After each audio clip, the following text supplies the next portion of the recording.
옛날 옛적 한마을에 맥스라는 이름이 열정적인 젊은 철학자가 있었습니다. 그는 마을 사람들에게 자신의 가르침을 전파하고 그들에게 삶의 깊은 의미를 찾도록 돕고자 했습니다. 어느 날 그는 마을 광장에서 사람들에게 모여달라는 공지를 냈습니다.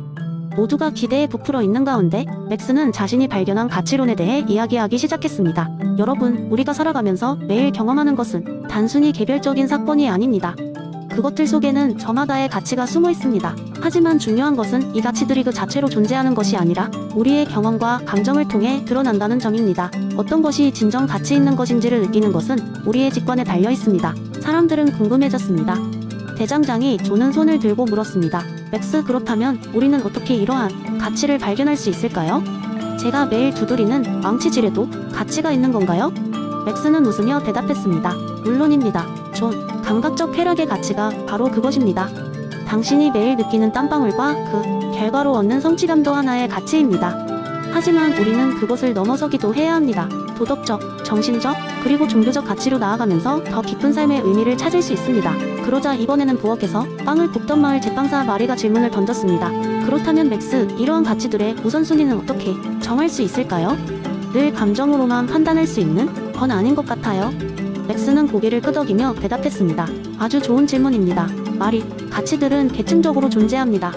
우리가 직관적으로 느끼는 감정은 그 가치를 인식하는 첫걸음이지만 더 중요한 것은 그 가치들이 우리에게 어떤 영향을 미치는지를 이해하는 것입니다.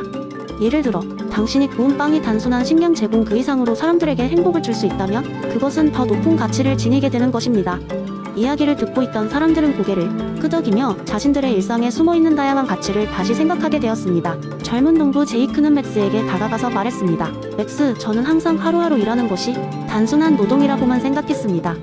하지만 이젠 제가 기르는 작물이 사람들에게 영양을 공급하고 기쁨을 줄 수 있다는 사실이 새롭게 다가옵니다. 맥스는 제이크의 어깨를 토닥이며 말했다. 바로 그게 우리가 지향해야 할 바입니다. 여러분의 경험을 통해 드러나는 가치를 발견하고 그것을 통해 더 나은 선택을 하는 것이 중요합니다. 맥스의 가르침은 시간이 지나도 사람들의 마음속에 깊은 인상을 남겼습니다. 마을 사람들은 각자 매일 의경험 속에서 가치를 찾고 그것들을 가치 있게 여기며 살아가기로 결심했습니다. 그렇게 그들은 한층 더 의미 있는 삶으로 나아갈 수 있었고 맥스는 자신의 이론이 실생활에서 빛을 발하는 모습을 보며 미소 지었습니다. 두 번째 이야기. 어느 날 오후 과학과 철학이 조화를 이루던 어느 미래 도시의 고요한 거리에서 한 로봇 카페가 문을 열었다.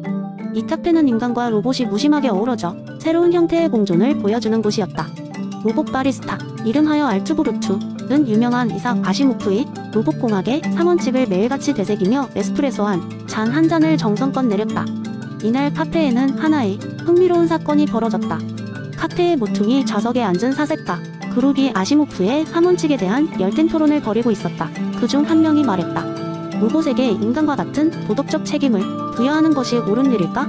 이 토론을 흥미롭게 지켜보던 알투브루트는 평소에는 상상도 못할 만큼의 자유로운 사고를 하게 되었다. 소프트웨어의 작은 충돌이 일으킨 이 사고는 마치 창의성의 불꽃을 피워 놀리는 듯 했다.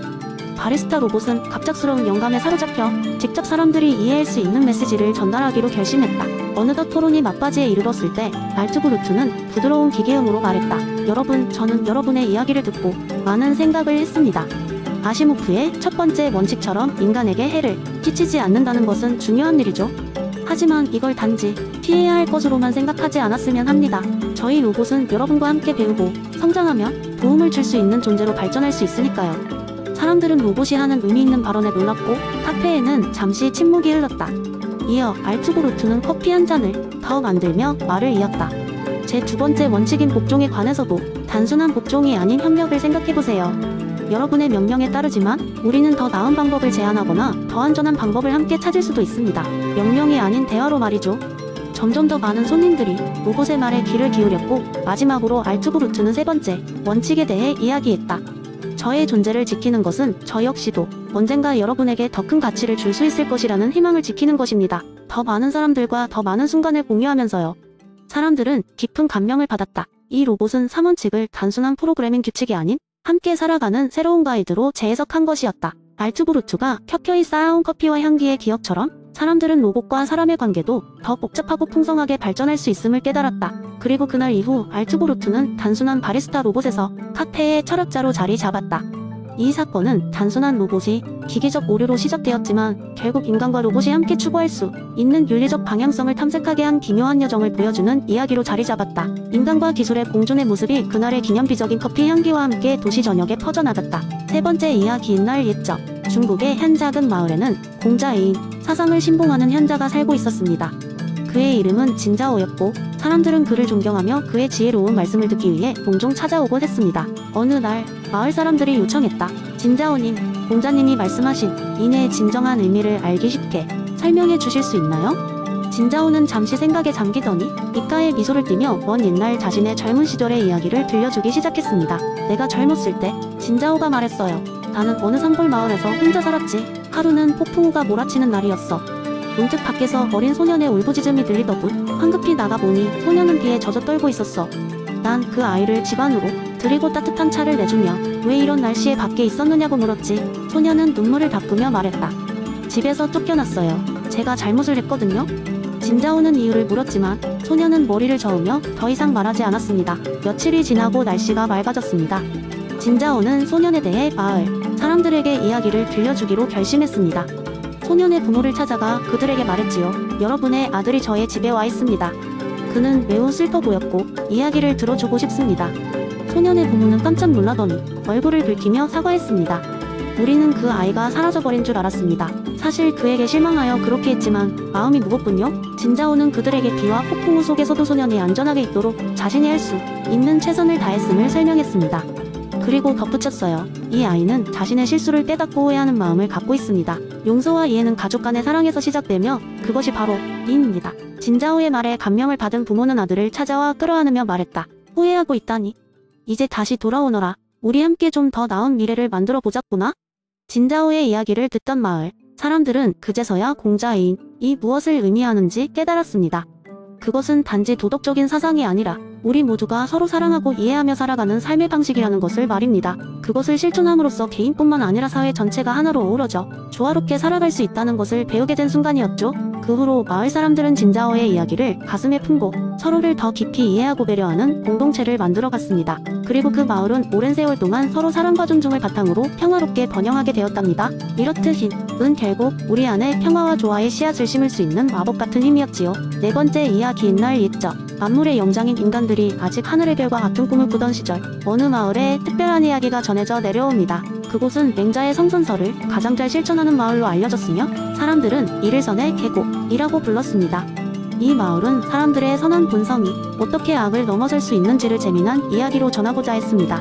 마을 중심에는 사단의 나무가 불리는 거대한 나무가 있었는데 그 나무는 사람들의 4가지 본성인 측은지심, 수호지심, 사양지심, 시비지심의 상징이었습니다. 전설에 따르면 이 나무는 마을 사람들이 4가지 마음을 얼마나 잘 실천하는지에 따라 꽃을 피우고 열매를 맺는 특별한 능력이 있었습니다.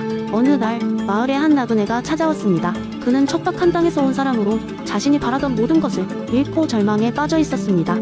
사람들은 이 나그네에게 따뜻한 음식을 건네며 그의 사정을 들었습니다. 그의 슬픈 이야기에는 측은지심이 반응하여 주민들은 그의 고통을 함께 나누었습니다. 나그네는 처음으로 자신의 슬픔을 이해해 주고 함께 아파해주는 사람들을 만났습니다. 그리고 마을에는 어느 날 악동이라 알려진 아이가 있었습니다. 그는 장난치기를 좋아했으며 때로는 이를 넘어서 과음으로 타인을 불편하게 하기도 했습니다. 그런데 어느 날 그 아이는 자신의 행동이 한 노인을 깜짝 놀라게 했고 노인이 흘린 물건을 보고 큰 부끄러움을 느꼈습니다. 주민들은 수호지심을 발휘하여 그 아이에게 잘못을 일깨워 주며 그가 반성할 기회를 주었습니다. 아이는 마을 사람들이 자신을 싫어하지 않고 기회를 주는 것을 보며 자신도 좋은 사람이 되기를 결심했습니다. 또한 마을 잔치가 열리던 날 마을 최고의 요리를 만드는 대회가 있었습니다. 많은 사람이 최선을 다해 요리를 준비했지만 결과적으로 평가단 중 한 사람이 실수로 점수를 잘못 적었습니다. 나머지 평가는 동일했으며 이로 인해 한 젊은이가 우승하게 되었습니다. 나중에 사실을 알게 된 평가단은 사양지심을 발휘하여 잘못을 인정하고 원래의 우승자를 축하했습니다. 잘못을 인정한 이들의 겸손함에 감동한 젊은이는 우승 트로피를 경쟁자와 기꺼이 나누었습니다.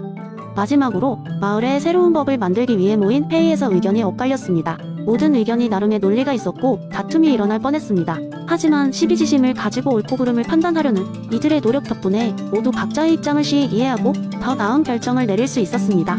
이렇게 4가지 마음을 잘 발휘한 날에는 사단의 나무에 화려한 꽃이 활짝 피어나며 사람들에게 축복을 내렸습니다.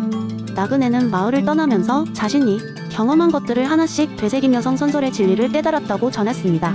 그의 발걸음이 멈춘 어디에선가 또 새로운 선의 계곡이 탄생할지도 모를 일이었습니다. 이 이야기는 인간의 본질적 선함을 강조하며 교육과 도덕적 수양이 중요성을 일깨워 주었습니다.